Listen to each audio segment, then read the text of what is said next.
And welcome back, ladies and gentlemen, to the Appalachian Podcast. I'm your host, Billy Riddle. Not with me today is our cantankerous co-host, Simon Winch, or the man who makes it possible to be the number one podcast in the German Baptist community, Amos Denton. They both are battling injury right now, so they couldn't make it. But we are here with Chip Slate from Being Libertarian at Students for Liberty, LibertyCon in Washington, D.C. Chip, what do you think? Well, good to be here, Billy. I can just picture Simon in my mind sitting on his back porch herding sheep up the hill, and, Heather just, really having to take over the reins, but I'm sure he's enjoying himself. There's no doubt. I called him on the way up the road before we left, and I said, "What are you doing?" Because he finally answered the phone. He said, "Oh, I'm out here on the chainsaw, cutting wood." I said, "Well, hold on a minute."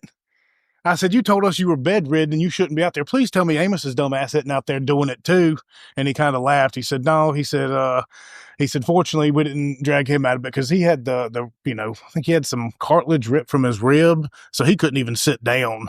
That's why he couldn't make it up." So I said, "Please tell me he's not out there helping you cut wood." And he said, "No, the wives wouldn't let that happen. They can only let one of us get out here and mess things up." So they didn't come up here this year for LibertyCon, but we are up here, and this is kind of our first video podcast as well. So, Chip, you made that happen. Well, it was good to get with Sean Dominski, who's producing and doing all the magic behind the scenes. I've known him for years, just through the Liberty movement, and we've seen each other at conferences and got to know each other. It's good to have him on board, and I know we've been picking his brain, and he's been sort of educating us on this process, and his equipment is top notch. I think Joe Rogan would be impressed with the setup we've got set up here. So thank you for doing this for us, Sean. Yeah, we look a lot more professional than we really are. This is something new here, and we were up here for this conference last year and we didn't have this set up obviously, but we had Simon and Amos, and it was just a whole different kind of go about it. And them not being up here kind of sucks, but we're going to make the best of it, and we have some great people coming on the show, and we're going to talk to some cool people. Our guest today, our first guest, is somebody y'all recognize. We've had him on the show before, Mike ter Maat and his lovely wife, Nancy. Mike, how did you drag her on here today? Is this something she normally does? I clubbed her over the head and dragged her several years ago back to the house with me. And it's been absolute bliss ever since. I keep her drugged out of her mind so she doesn't actually know what's going on. Works better that way.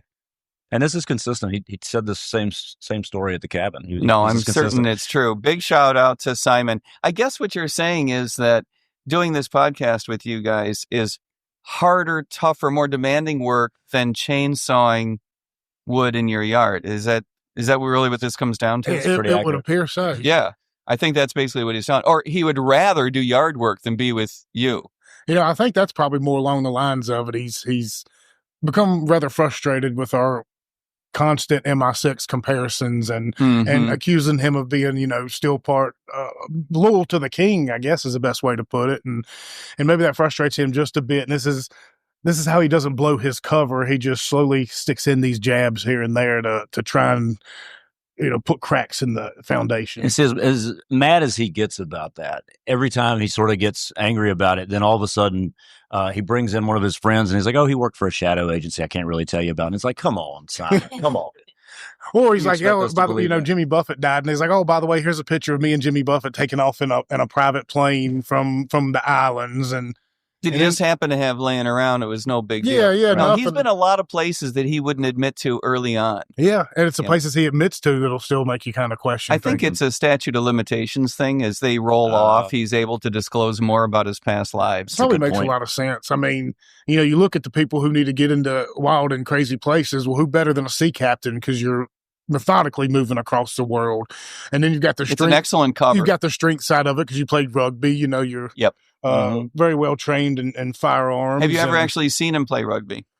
I've seen pictures. Okay, because I'm going to go with that's an excellent cover story too. You come home bumped and bruised, right? Yep. From some weekend escapade, and their family's like, "What the hell happened to you?" And you're like, rugby. In his defense, he very much he very much comes off as a rugby goon. So I most certainly. Oh yeah, you can see him with chest paint, screaming. That's probably where he got recruited. They're like, "Man, look, he's in shape. You know, he's got a job that takes him around the world. He's tough. You're he's saying willing to take- MI6 something to that recruits nature. crazies outside of rugby matches. He was probably one of the guys that came in behind James Bond and cleaned up the rest of the bad guys. He's probably not quite James Bond. He's sort of a lowbrow. Yeah. You know, hard work, dirty nail, James Bond character. Yeah, absolutely. Yeah, I would say that's very pretty crude. true. Although he's married to someone that, you know, would probably turn down James Bond. I was very surprised to see. First of all, I was surprised to see that Simon could convince anyone to live with him.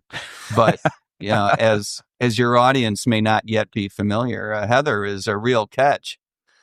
Yeah, it could be one of those deals like maybe the Americans at a TV show on FX. Maybe they're a team and they were put together. Like those Russian That agents makes were. more sense. It was a forced marriage. Absolutely. Because her mother is British as well. So there's all these, she's from New Jersey, but her mother's British and she marries a British guy. I mean, it would have been me and my father. She's MI6 all day. All day. Yeah. Yeah. No, they live together because the Queen's men told them to. I believe so. Yeah, that makes more sense. Thanks for clarifying that. Not really sure why he got stationed to the Appalachians. I mean, what are you going to be doing here? Who are you going to be spying on? But maybe it's you. There you go. The crazy libertarian. Well, here's the problem, though, is he probably didn't have to do anything. If he didn't come on board, then we probably wouldn't have shot up and took off like we did. So he basically created it. It's a foreign government that's pouring social media investment into your podcast. That must to make be what it is. He's got the worst assignment ever in MI6. He's spying on YouTube. Yeah. Can you imagine how much he's cussing us now listening to this? Well, I hope so, because this is good stuff. Well, if you all want to pour money into this podcast, you can do that at patreon.com/getontap for just $10 a day. What was that website again? Patreon.com/getontap. Get on tap. Yep, get on the Appalachian Podcast tap. Kind of sounds like tapping a keg or something. So you learn something every day. I thought it was a beer reference. Like, get on tap. Speaking of learning something every day, I was very impressed by your Jeopardy skills last night. Oh, yeah. Thank you. And I noticed that you were so good at it, they unplugged your buzzer at one point. That's right. It's funny how that worked. And I think in your game, they couldn't tally the scores correctly. And I think they I think they could. They decided I was going to lose. That was it. Yes, I think Simon had hacked into the scorekeeper's table and made sure I wasn't going to go to the next round. Look, Chip went rogue last night. We had a plan. He wasn't going to put us on the stage together, so we had a plan. We weren't going to win. We needed to get back up here and do some work. But once he got that buzzer in his hand, everything else took over, and there was no way he was losing that. Because, I had a decent enough chance, and every time I get the daily double at the end, I just wager all my money knowing I wasn't going to get it. Because at this point in time, my wife was watching back home. Tara, hello. And I didn't want to completely embarrass myself. I thought maybe get one question right. I ended up getting a bunch right.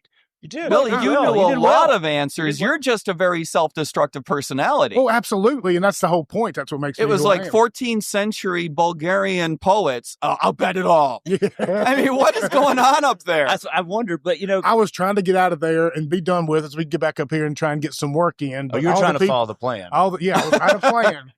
But all the people who were a part of that plan continued to go on and play and win. See, when you kept doing well, I think Brian was getting upset because you were, destroying the Appalachian motif. Nobody wants just Billy blowing to win. that out, right? It undermines the whole brand. With that voice, and he's like nailing these damn things. Look, and I will say one thing too, and shout out to Brian Lambert, who's done a phenomenal job of coordinating a lot that's been going on here this weekend. Brian's a good friend. He's the one that brought Spike up to our cabin the first time, and we've kept in touch ever since. But I'm going to have to call him out a little bit here. The very first question, I buzzed in before he got done reading, correct? Yeah. All right. Yeah. He said... Apparently he doesn't like that. Well, he said, no, you got to wait to the end of the question. I said, okay, I got you. So I waited to the end, then I let the girl in the middle buzz in and beat me, and she answered the question. Yeah. Now, later in the game, that same girl buzzed in way too early. Oh, yeah. And he said, all right, he said, go ahead and just answer it then. No, don't do it again. There's different rules But don't do it again. Yeah, I mean... But I think everybody knew that. I thought you had a plan. I thought you were trying to lose. I was trying to answer one question, and it was the first question. Like, all right, here's my opportunity. Okay. And then he just got all dramaed out and decided I don't want to play anymore. Then he's like, all right, let's stick to the plan, Chip. Yeah, stick to the plan. Well, speaking of which, one thing I did want to being up here and Brian and Spike, I did want to give my condolences out to Spike. He was supposed to be here this weekend, and he's not able to be. He had a death in the family, and he's just a tremendous guy, and it really sucks he's not up here this weekend. Well, we all think enormously of Spike, of course, both on a professional level and personally. And I know that Spike, I think we all are aware, Spike was very close to his dad. His dad was a hell of a guy. And lucky to have someone like Spike as a son in the family. I mean, my dad was never so lucky, let's be honest. and so I think we all appreciate Spike taking the time to, revere and show the respect to his dad that he deserves. And we're very disappointed he's not here, but we completely understand. And I think that rolls into the first thing that I would like to talk about in terms of libertarian politics. I don't know if you guys still talk about politics or policy or anything going. Are you guys just completely focused on Appalachia now what's going on in Simon's backyard, or can we broaden the conversation? Well, we do have the Crow up there, and the what? The Crow. You got to meet the Crow, correct? Remind me. Well, there's a pet crow, if you don't remember it. No, I don't remember meeting your pet crow. Maybe you did. It was somebody else. I'm pretty sure I would have remembered meeting you have a pet crow? Well, Simon does. Heather trained a pet crow from... I thought Simon was Heather's pet that she had trained. That's why she did such a good job with the crow. Yeah, and then moved on to the crow. She trained on Simon, and now she's perfected. Now the crow can be your eyes. Okay, so I make one effort to try to broaden the conversation. We're right back to the crow. Appalachian. If I may, as long as we're saying nice things about Spike, and I do not like to do so. Yeah. I do not like to say nice things about Spike because, as you know, I believe everything is about me, and I get very jealous because people like Spike more. Only because he's smarter and more eloquent and better looking, and he's been around more and he's been more successful, and people younger. like him, and he's younger. That's enough. Okay, that's enough. That's enough. I do think that we should begin encouraging Spike to run for president. I think that no time is too soon to start that drumbeat. And I know that others have beaten that drum in the past, but I'd like to really start an earnest online effort to make that happen. If we get enough momentum behind it, he won't be able to say no to us. I would hope not. I know he had mentioned not too long ago, I think he said, if he runs, it's going to be on his own terms and this kind of deal. No, the hell with that. What do you mean his own terms? On our terms. I don't think he's just beholden. When we want, the way we want. I don't think he's going to be beholden to a party or anything. If he has to do it independent of the Libertarian Party, maybe he'll do it independent, or maybe he'll do it as a part of the Libertarian Party. I think he just said, look, if it's going to do it, it's going to be how I want to do it. And I respect that. And no, I don't. No, stop it. You really think he has the ability to save the Libertarian Party? What do you think what kind of shift have you seen since the convention? I know we also had such a good time at the convention. Yes, we had a lovely time. Nancy, did you have a good time at the convention? Yes. You have to get closer to the microphone. Yes, I did. Okay, good. Nancy is blink not twice. The best liar. Blink twice. In the world. If you're having to answer blink twice. I don't know that I've seen a lot of shift. There's been a lot of activity. I don't know about a lot of shift. The Libertarian Party attracts a lot of people who are not interested in winning. That's the bottom line for me. And that's a problem. Mm-hmm. And I think that as a party, we need to get back to focusing on winning, to doing what it is that the party is supposed to do, which is to foster elections, candidates, to make them more successful. It doesn't necessarily mean winning, although in some cases it does, right? By the way, big shout out to Wichita. Big shout out to, Mayor Lou. I know that there are some people who are upset that the mayor out there, who's a libertarian, hasn't participated very much in libertarian politics. That's right?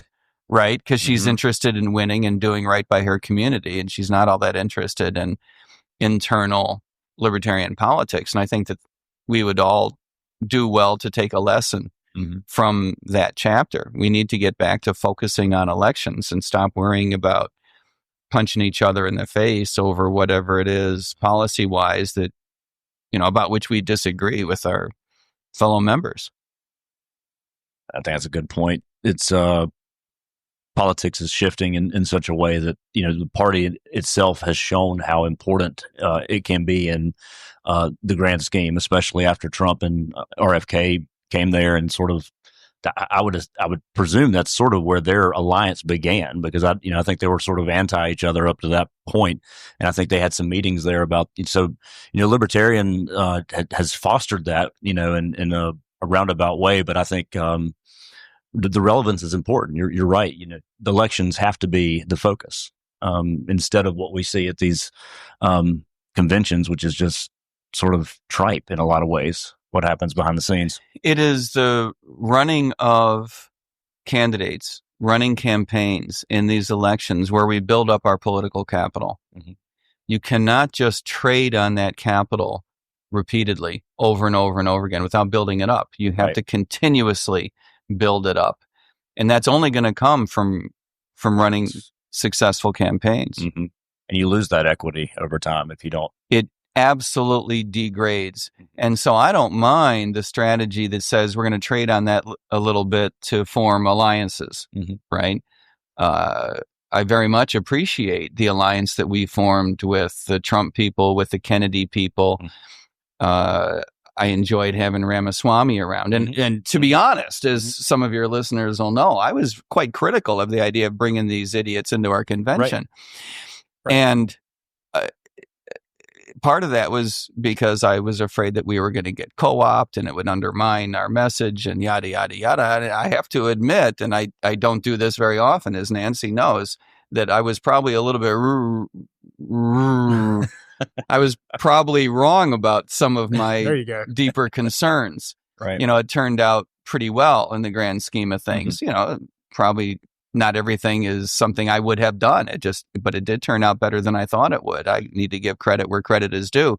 But the ability to do that, the ability to form an alliance, is because we had the political capital to trade. Right. But you have to build that up over time, and you cannot do that by forming alliances alone. You have to successfully run campaigns. And to be fair to you and folks who looked at it that way, I don't think anybody could have foreseen what Trump has actually done. I mean, he said a lot of things like he did the first time.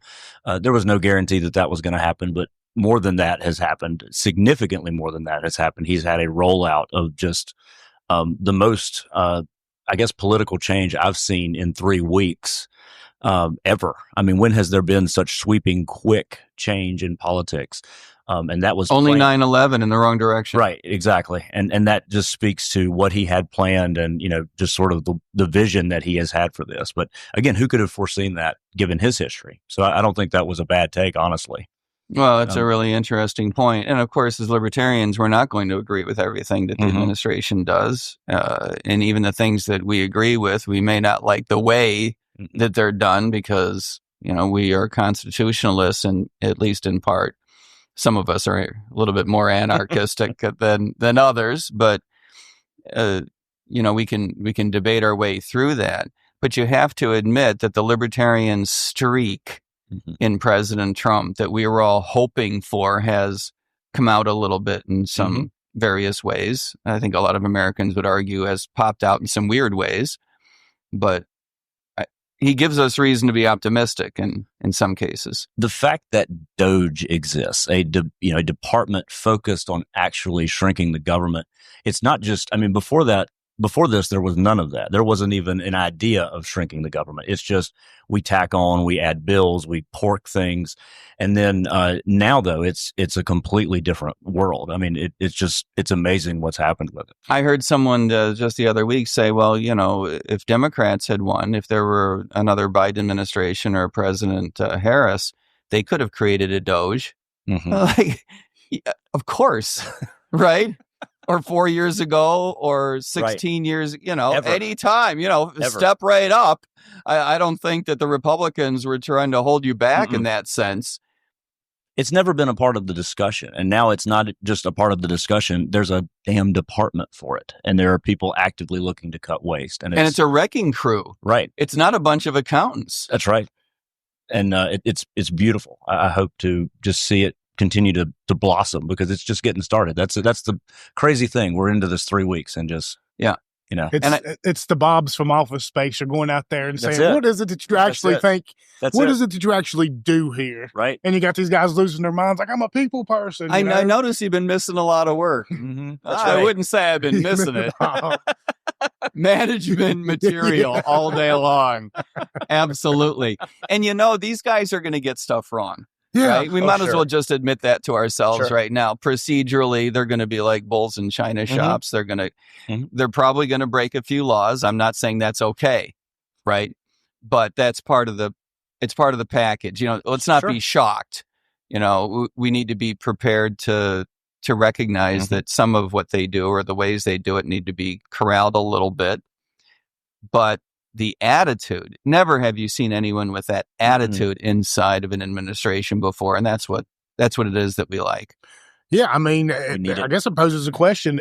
Is Trump the most libertarian president we've ever seen? I mean, I would say just by the simple fact that he has axed this many agencies in this short amount of time. I mean, what other president has removed that many? Well, my old friend, President Jackson, I thought had a libertarian streak that was very important. But we would keep it to our lifetimes. So for you, your lifetime. Yeah, I see, not just mine. You can't exclude Calvin Coolidge. Roosevelt. You can't exclude Calvin Coolidge. He's the most libertarian. Yeah, we're bringing back some Jeopardy questions right now. I think is what you're doing. Who is Brian Lambrecht? Yeah, there you go. But in fairness to your question, clearly President Trump has more to work with, right? He's the first Republican to follow the Biden administration, which was arguably the most leftist since the Obama. Right. These folks went off the ranch. President Obama, to give him the credit that he's due, a constitutional law professor from the University of Chicago, which, by the way, breaks my heart as a big fan of the University of Chicago, says during his first administration, I just don't have the authority to unilaterally make up my mind on how we ought to handle immigration, and goes ahead and does it anyway. Okay, if you support that, you have now turned in the card that would have allowed you to play that when President Trump decides unilaterally to do some things differently. That's right. Because I would argue that what President Trump has done is more in line with the law in terms of immigration than what Obama did after Obama delivered the lecture about how he couldn't. So I think that Trump has a lot more to work with. If you just did nothing but followed the Constitution, you would look like the most libertarian president ever. Yeah, it's true.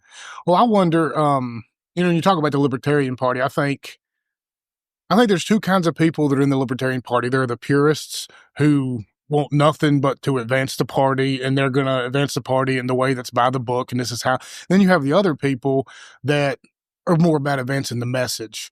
And I think and those people are the ones who will tiptoe back and forth between the LP and the GOP, because there have been some good arguments out there. Why, if you're a libertarian, especially in a lot of these local elections, why don't you go run under the GOP? Because that or next to your name alone will get you elected, and then start bringing in more liberty policies. So I think the LP really needs to find a way to intermingle those crowds and work for each other instead of against each other. You may be right. Because you got Thomas Massey, you got Ron Paul, you got Rand Paul, you got all these people, Justin Amash.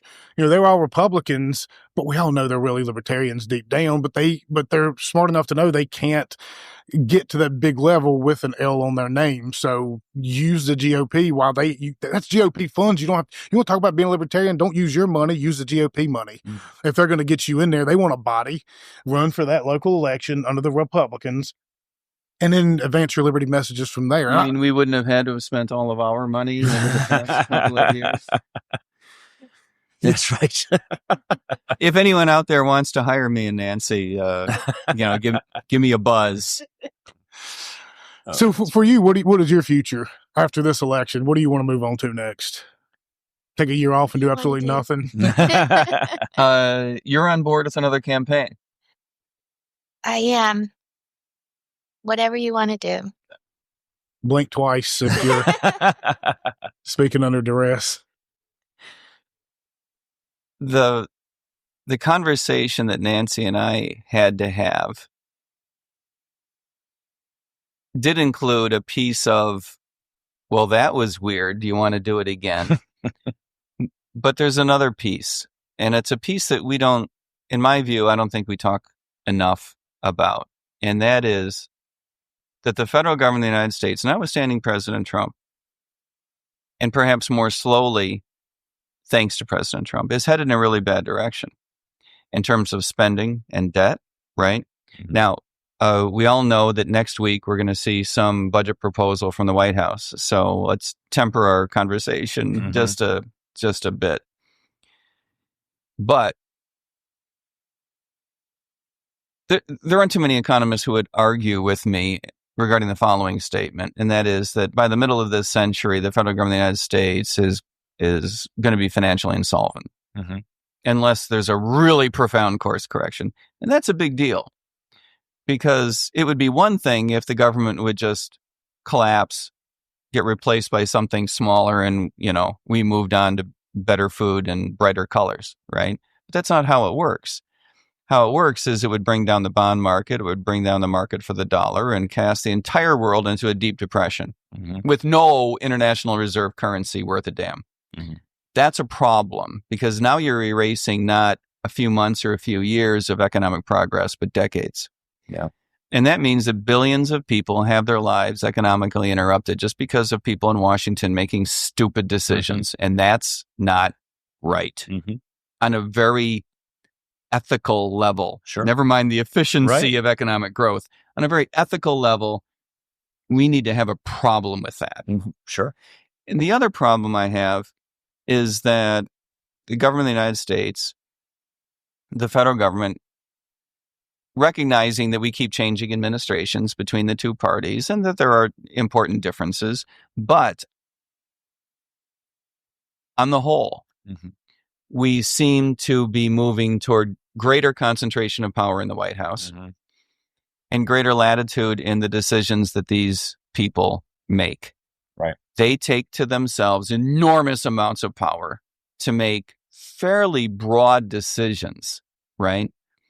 As upset as we were about Vietnam, as upset as we were about Korea before that, that's really small potatoes compared to Afghanistan and Iraq, where we caused the death of over 1 million people. That's a big deal. And I think that we need to let that sink in.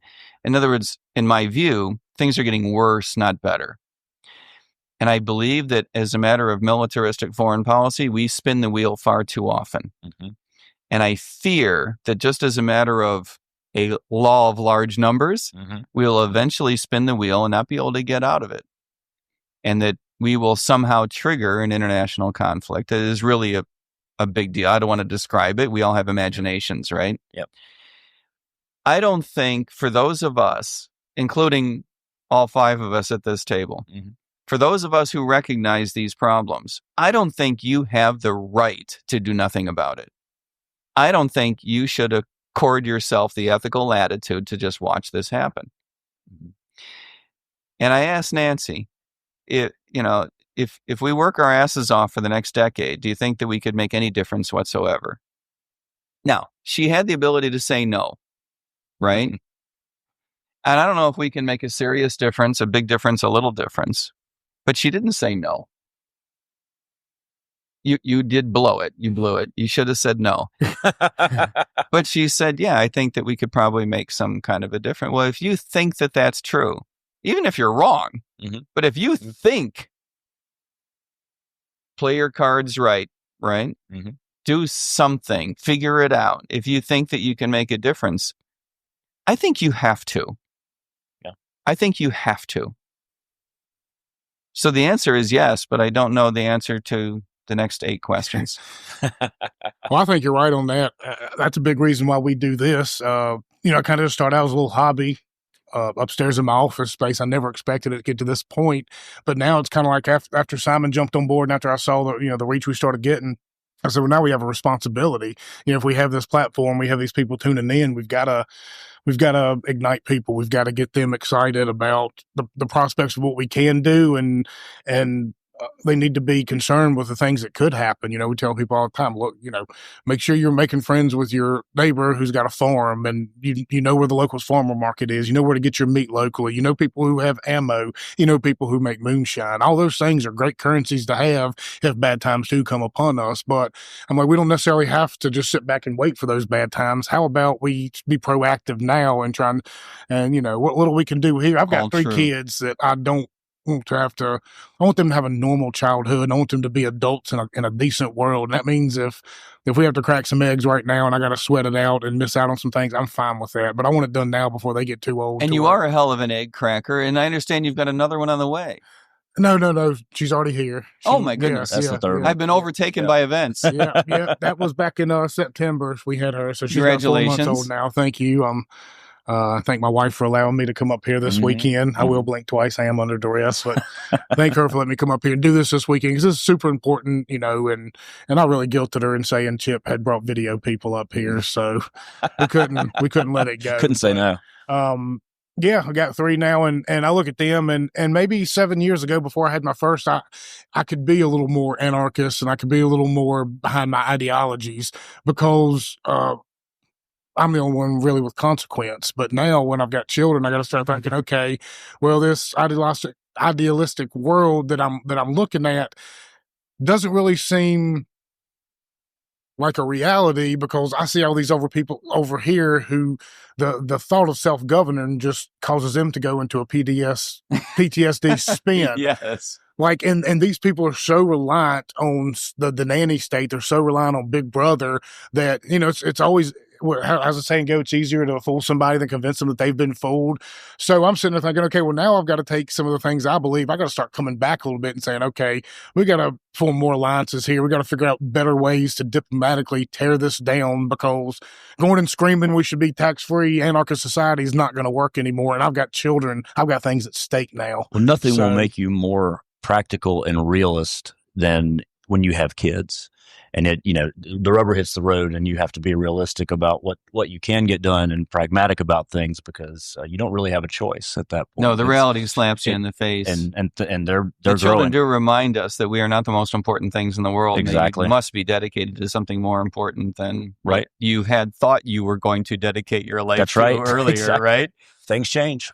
And good for you for recognizing that it is a culture shift. I think that you're describing. Yeah.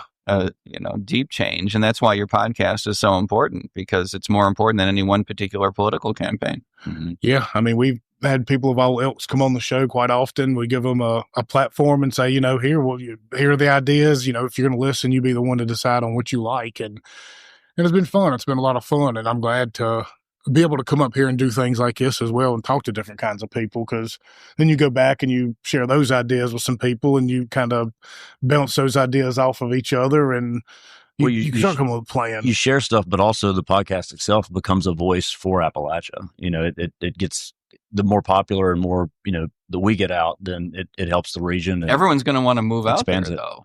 Isn't that a problem? That will be a problem. No, because we bring up enough guests to still scare people from wanting to move out here. You need more scary guests. Yeah, we've got it to where they just want to come visit for a week, not really move out there. But that's kind of where we like that little sweet spot. They come visit for a week, but if you hear some whistling, now you're going to have an event this summer. We're hoping to. We're hoping. I'm not going to say for sure yet, but that's the goal.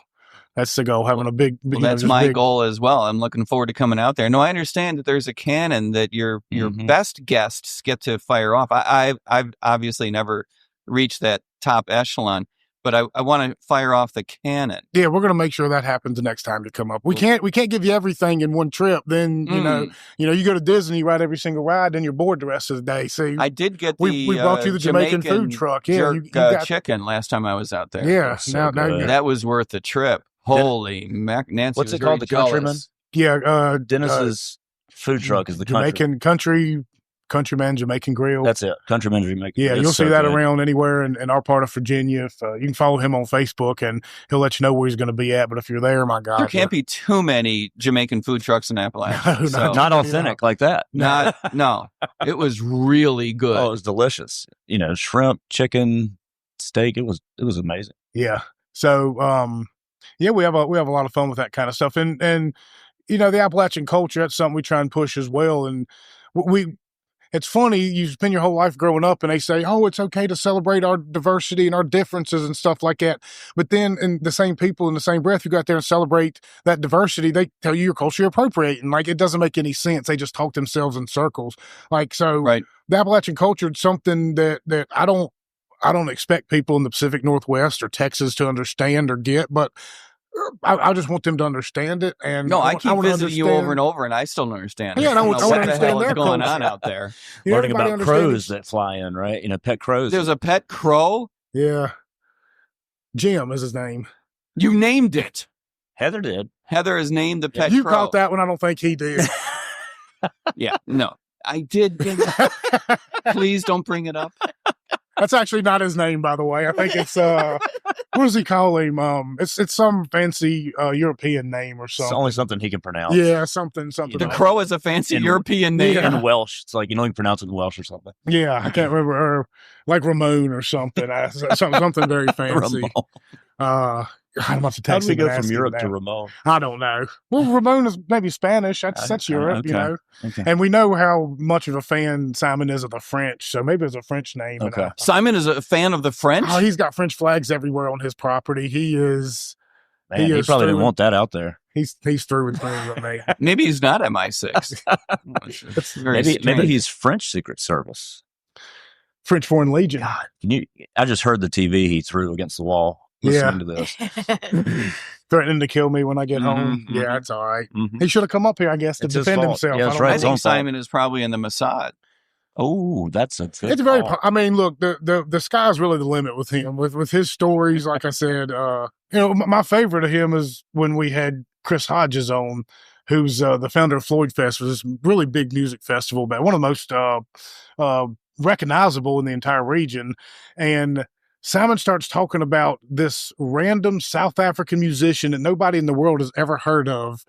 And Chris is like, oh man, I had him at my very first festival back. And all of a sudden, I'm just like, did you research that, Simon? Did you look up the set list from the very first show and just pick this Obscure band. random South African name? If you've got Appalachian podcast guests who are bonding over South African music, something has gone culturally amiss. We've turned it on its head. Yeah, that's a weird thing. So are we all taking this podcast down to the Department of Education later on and to interview maybe some Democratic congresspersons We would That's not a love bad to. idea. We chasing have, the door, trying to knock down the barricaded door? We don't have very good luck getting progressives and Democrats to come on our show. I can't We've had a imagine. few of them. We've had a few of them. We can give a camera to Sean, let him, take off out there. That might not be a bad idea. How bad do you feel for that security guard who is guarding the That Department was of something else. Education door? Yeah, he was just kind of Maxine? standing there. Yeah. God, that I was saw awful. one comment she made. It was so funny. She, and it was the most ironic thing I've ever seen. She was standing there. It might have been her or somebody.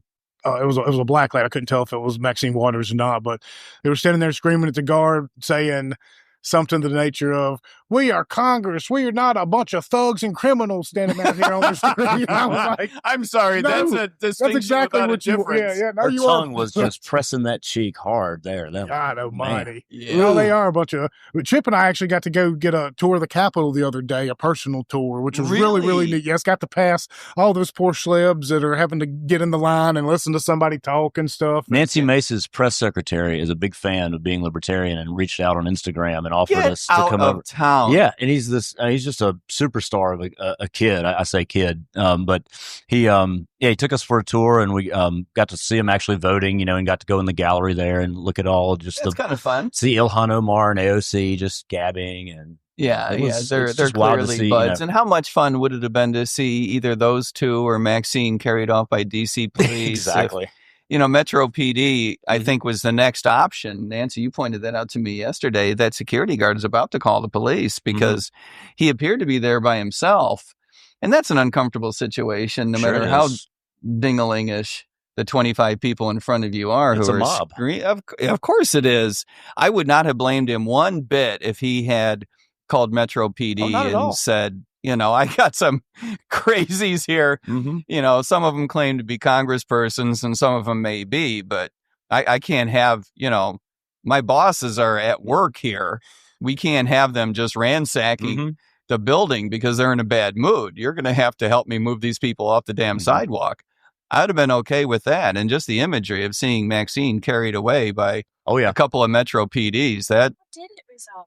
Did they just leave? I think eventually they did, but I think her wig blew off and oh my God. she went chasing it down the road, and everybody just followed behind her because they really can't see how far their head's stuck up her hind end, so they just kind of got to go where she goes.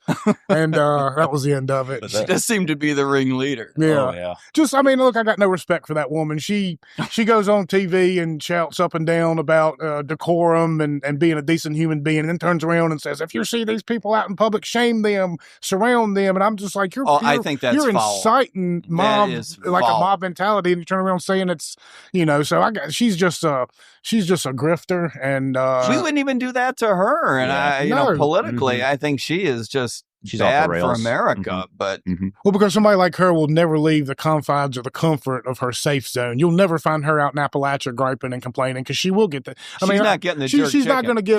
That's exactly She right. wouldn't get a mob around here, but she would get booed, and people would be hurling insults at her. It wouldn't be as nasty as what her people do to conservatives in those bigger cities. I promise you that. It would be intimidating, no less, but it would be very quiet, a quiet intimidation. I'll tell you one thing I noticed at the Capitol is the amount of police presence now there is I bet. insane. I mean, it wasn't a lot. It was over the top. On every corner of every block, and then when I was walking between blocks, there was a moving officer between. I mean, constant. You couldn't go like 30 feet without an officer. I was up somewhere. there at the Dirksen Senate office building for one of the Kennedy hearings, and I just assumed it was because of the hearing and that sort of thing. But my observation was the same as yours. It was just regular. flooded with cops. Mm-hmm. And then, interestingly and annoyingly, Capitol Police emptied the hallway where people were chatting after the hearing. I thought that was a little odd. That is 100 years ago when I worked in Washington and I was in those buildings all the time. That was what you did. That's how you did business, right? Yep. Is standing on that godforsaken marble, having that's where you talk. That's where you talk. So police moving us out. I didn't know how people were going to get business done. I guess maybe it's a little bit different culture than it was a couple of decades ago. That's when were you there? Was the 90s or the 2000s? In the 90s. Okay. Yeah, I worked for the banking industry as an economist and supporting the lobbying efforts. Okay. Most of my time was spent either working with the regulators, the Fed, the Treasury Department a lot, and the FDIC. But also I used to write a lot of testimony for the bankers to go up to the Hill and speak to the hearings. We were just laughing the other day. The most contentious hearing in which I ever had a witness was with Mr. Kennedy's brother, Joe, who had been a chairman of one of the House banking subcommittees. And he and my witness were yelling at each other about bank fees. And I'm trying to hide under the covers, I don't know who made this guy write this stuff, but my witness took the bull by the horns and stood up to Mr. Kennedy. So I was real proud of him. Oh, that is cool. Yeah. I worked there. It was the summer of 2000. I worked in the House and the Senate. And so seeing how it's changed since then, it's just unbelievable. Because it seemed like a mammoth, this mammoth government then, but now it's just this crazy. It's just, it only gets bigger. It's unbelievable. And it gets more bureaucratic. Exponentially, yes. It gets more bureaucratic. Layers upon layers. And the staffs get bigger. Right.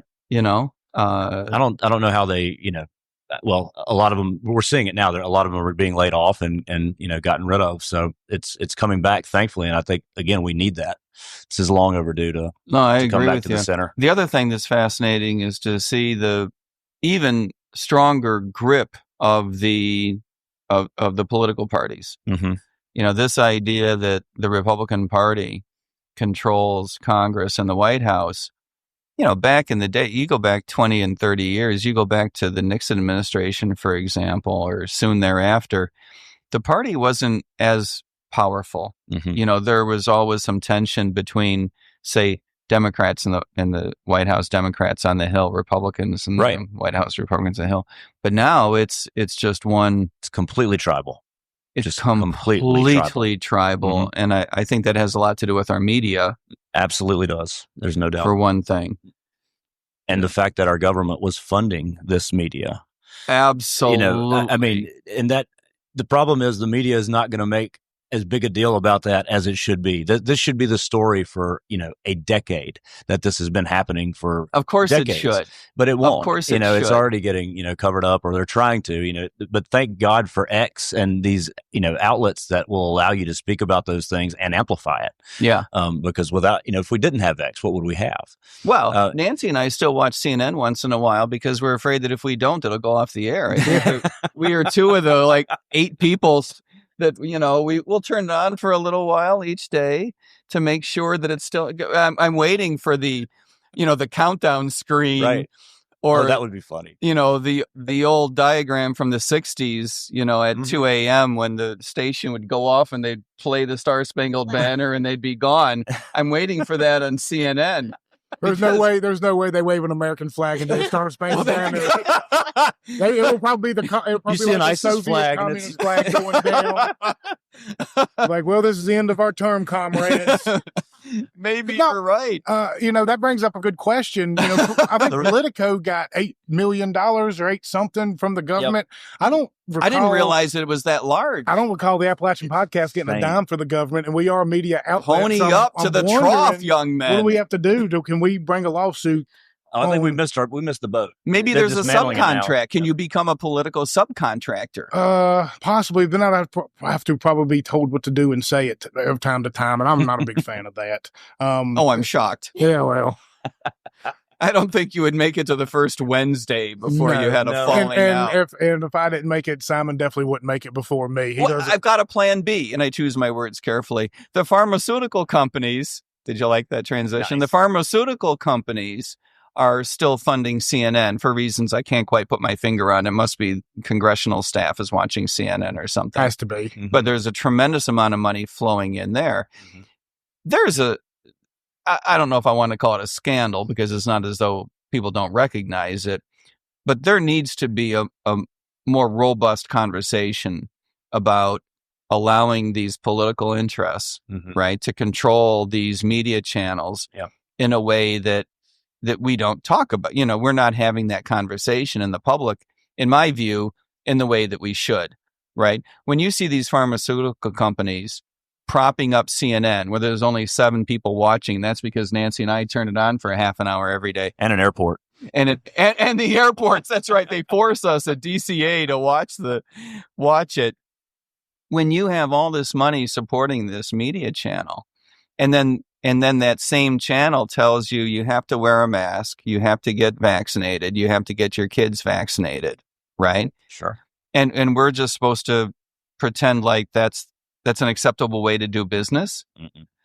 A lot of libertarians aren't happy with every single thing that has come out of Mr. Kennedy's mouth. But I got to tell you, when he gets pissed off about the pharmaceutical companies controlling the media and controlling the conversation about the corrupt relationships with federal employees, not just Anthony Fauci, but probably primarily, he's right.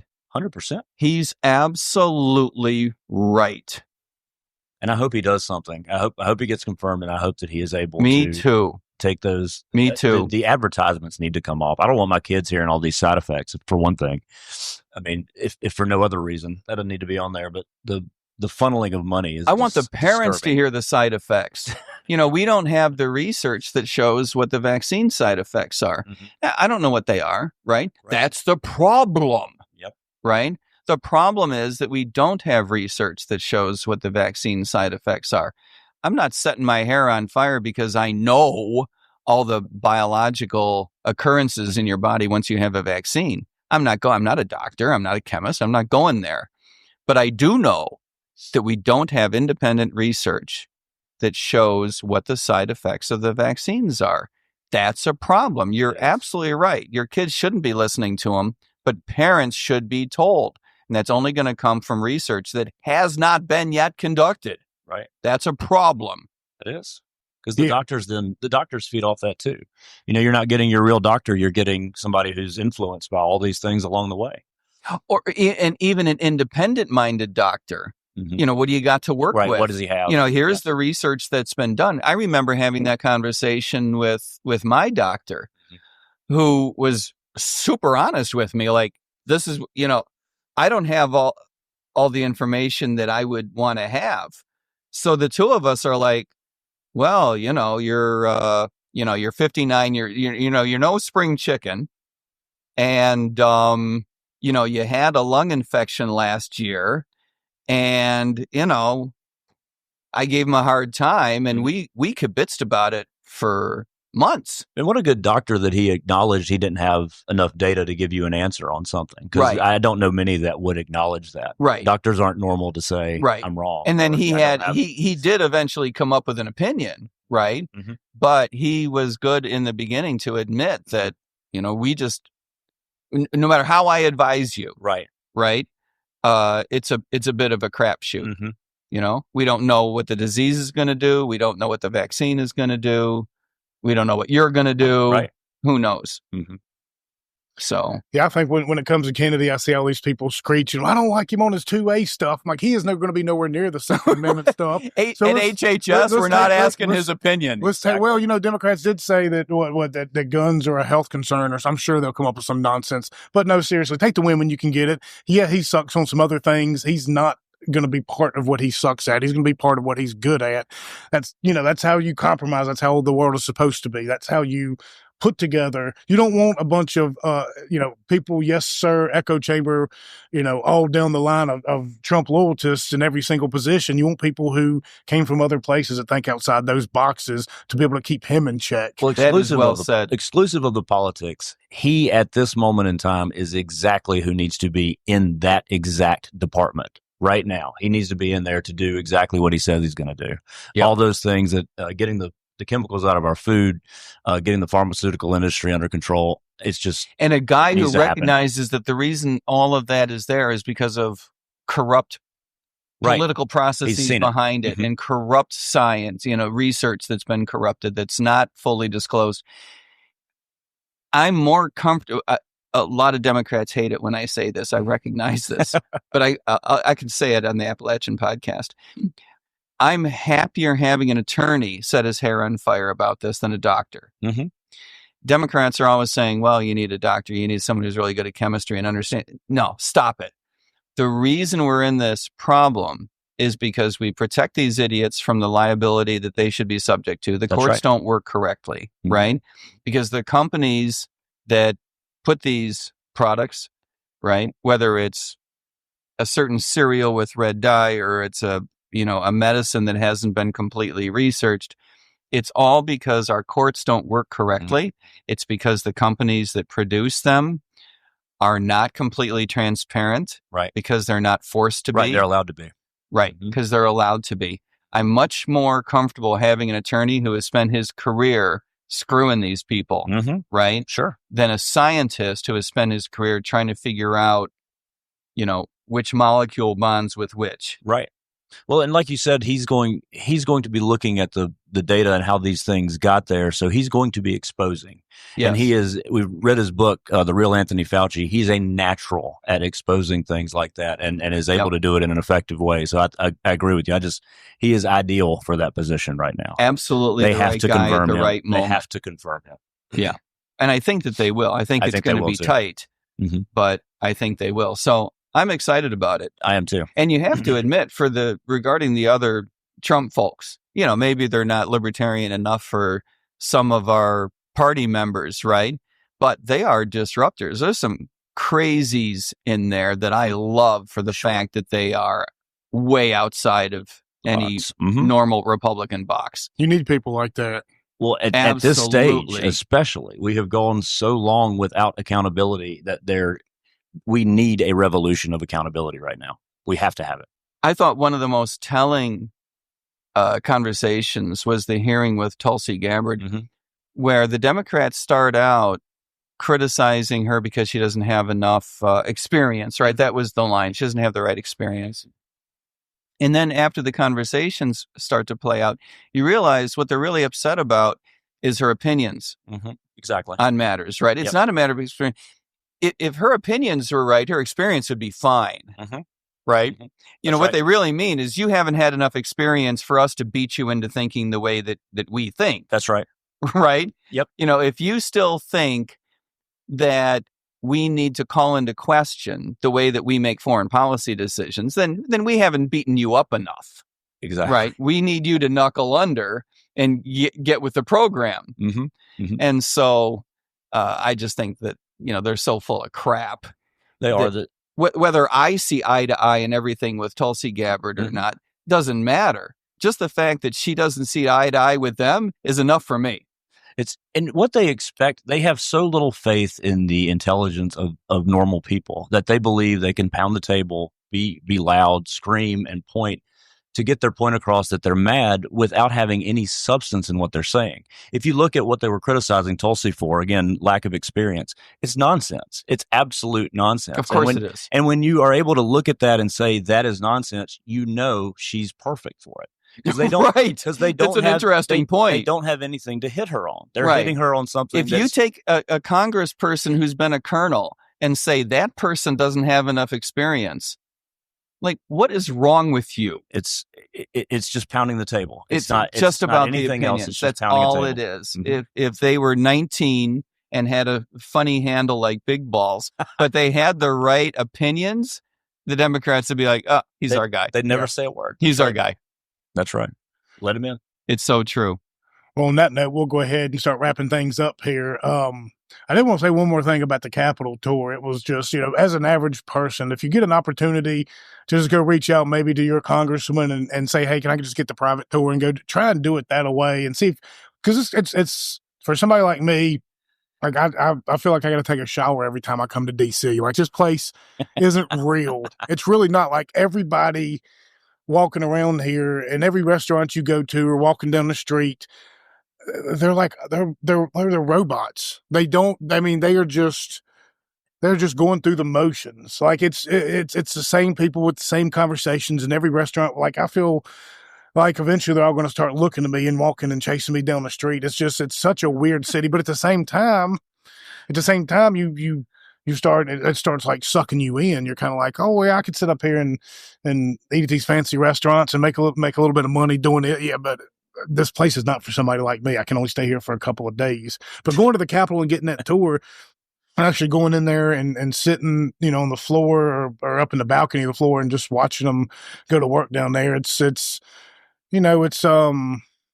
every American should do. You should go in there and watch people in action destroying your life firsthand. No matter what the vote is, it's not going to be working out in our favor, most likely. So just get an idea of what goes on. It's not like it is on TV very often. Well, while that it's sound advice, there's also an old saying, if you like laws and sausage, don't watch either being made. And so, you may not want to go watch as they destroy your life. But I think going backstage there is cool, and going behind the scenes is cool. Hearing the history, with the fellow we had at Nancy Mace's office, he was brilliant and knew all these things and would go in. He knew to go in and talk to the little attendants who were already there and would ask them. And he'd say, so, if you could give my folks one really cool fact about this place, what would it be? And so we got to hear about that. And the history is just amazing. There's so many things that you wouldn't know or, might have heard in the past and now reminded about. But it's crazy to see where we've come from in these several centuries now. Yeah, and then everything else from, January 6th, which is like the worst day since 2 9/11s. And you're walking through the rotunda and you're like, man, how did people survive this thing? And it's just such an amazing story. We kept looking for a podium. I was trying to find a lectern to carry around in honor of. Well, next time you're in town, let me know. I'll get you my horns. That would be perfect. Nice. That would be perfect. Then you could go on the tour and you would stand out. Billy, to your point, I think you're really onto something. It's the culture of DC is very different from other places, maybe not other capitals around the world, but certainly from other cities in the United States. Everything here is about politics, of course. It's a one industry city. There's no question about that. And so everything revolves around whom you know, right? It's all about relationships and whether or not you fit in. So naturally, there is groupthink, and there's only two teams, right? So everything is about thinking like this group or thinking about that group. Someone like you could not fit in. No, not in 17 lifetimes. No, I'm proud of that. Too. I'm happy with that. Yeah, well, I don't know if you need to be proud of it. You are a bit of a freak show, and we love you, even if no one else does. You're our freak show, Billy. You're our freak show. I can live with that. But it makes the point that only someone who is an outsider, someone who hasn't spent the last 10 years inside of one of those parties, someone who hasn't spent the last 10 years inside of the White House, for example, or inside of Congress, someone who doesn't fit in. It's the only way that they can bring change, because otherwise they're held back by all of these relationships. That's right. And I think that it speaks volumes to the value of having Trump out of office for those 4 years, right? Thinking about, it's like we always say, when your friend's, sister-in-law says something nasty to you at some dinner party, and it's like, oh, I really should have said something, I should have said this or that. You get home and you're all frustrated. Oh, I should have put him in there. Well, that's what he's been doing for 4 years. That's right. Right? Oh, if I had realized how things work, right? Like, why was I as nice as I was to those idiots? That's right. Right. Well, and when Trump was elected, you knew it was either one of two things was going to take place. Either you're going to have this diabolical, crazy guy who's just going to destroy everything, or you're going to have this measured person who learned from the first term. Right. And if he learned from that first term, he could be dangerously fun. And now you've got both. You've got a crazy guy who learned from That's his exactly first term right. That's exactly how to right. really set his hair on fire. And he had a plan. I mean, he's got this, incredible plan of instituting things and changing things up. So we're in for a ride. We are we're in for a big ride here. Yeah. And he will do things that we as libertarians don't like. There's no doubt. question about that. There's no doubt. We will be set our hair on. And the Republicans don't like too. There's no doubt. They're going to be. It's going to be interesting to see what those cracking issues eggs are. on each other's heads. But they're going to come up. Yep. On that note, Mike, where can they find you at? MikeTerMaat.com, the usual place. Yeah, you can go to Twitter. We're launching. This will sound weird. We're going to be launching an account on Truth Social. Cool. We're going to be launching an account on a place I've never been in before. I've been in all the other channels. I've never been in this one, but I understand it's called Blue Sky. Oof. Oh boy. Yeah, right? It's a Democratic channel. Is that right? Well, it's where a lot of people. You seem to know a lot about it. I don't know nothing about it, but I have. Are you the favorite? Are you the darling there? You've got 100,000 followers. Quite a few people have said that is the place that that people who make up like the last letter in the LGBTQA plus. They go there to hang out to justify. Well, I'll be the plus. The child trafficking. I'll be the plus asterisk. There you go. I'll be the asterisk in that. We're going to open a Blue Sky account. I don't know how that's going to go. Right. Well, it'll be. I would like to hear somebody who has it for a while and actually uses it. I'd like to hear their experience because I don't know anything about it. I've just heard things, but I want to know. Me too. What it's actually like. And I figure the only way that we're really going to learn is if we do it. So we're going to open a Truth Social account and a Blue Sky account. We're doing a podcast with John at Big John at Free for All at Grumblings Media, called Liberty Lens. We do a little analysis every week. So that's very exciting. We've been very supportive of Mr. Kennedy's people and his campaign to secure a nomination. So it's been a very busy, strangely, it's been a very busy time lately. Yeah. Sounds exciting too. Where can they find you at, Chip? The usual places, beinglibertarian.com, more so on the social media, Twitter, Facebook, Instagram, Being Libertarian. Look for us there. Same for us. Yep. We're at the Appalachian Podcast on all your major media, AppalachianPodcast.org to listen to the shows or on your favorite app. Patreon.com/GetOnTap to become a subscriber for only $10 a day. Or you can subscribe over on X for $3 a month as well. So everybody, your support helps. It puts us up here to do things like this and put your money to good use. So thank you all. Thank you, Mike. Nancy, next time, try not to talk so much because we really didn't get to speak to Mike a lot this show, and you kind of overtook him. So no, thanks for being here, guys. Yeah, thank y'all so very much. Thank you. It's a great joy to be with you. We'll get y'all up to the cabin every single time. I look forward to firing that cannon. Absolutely. We got you up there this summer. We'll get you up. All right.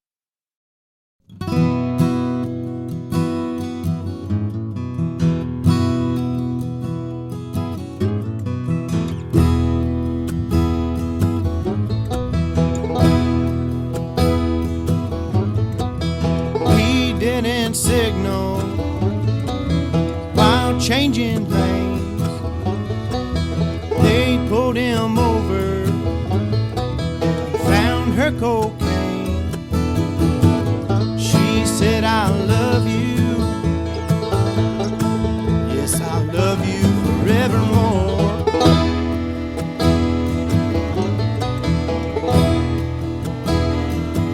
If you tell that policeman that that cocaine load is yours,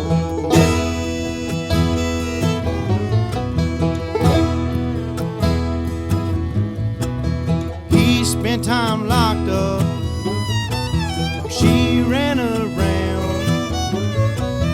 Everyone knew it, small country town. While he lay rotten, Lord, she was blowing all his dough.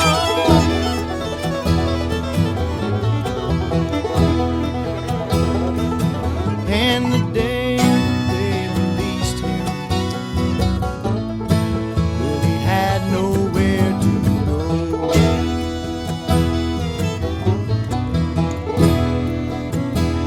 Lord, and his ashes to ashes, and you know it's dust to dust.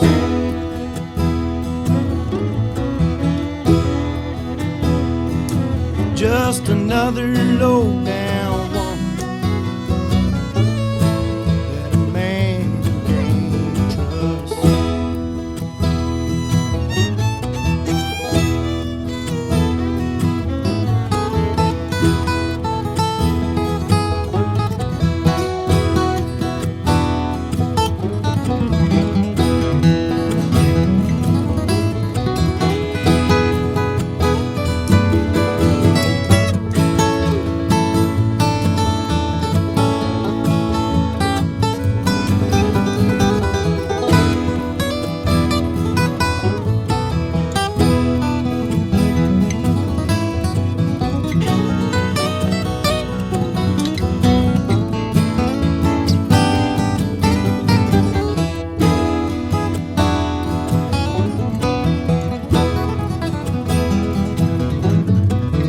Day they released him, no one was there.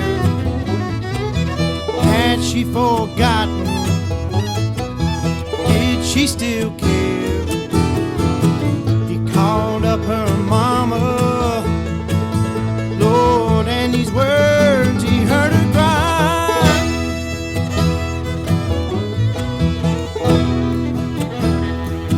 Lord, that no good daughter of mine spend all your money on cocaine, overdosed and died.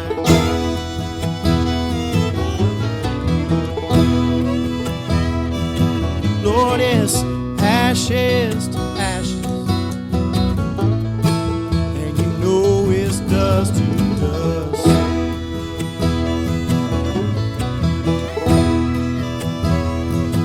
Just another low down woman that a man can't trust.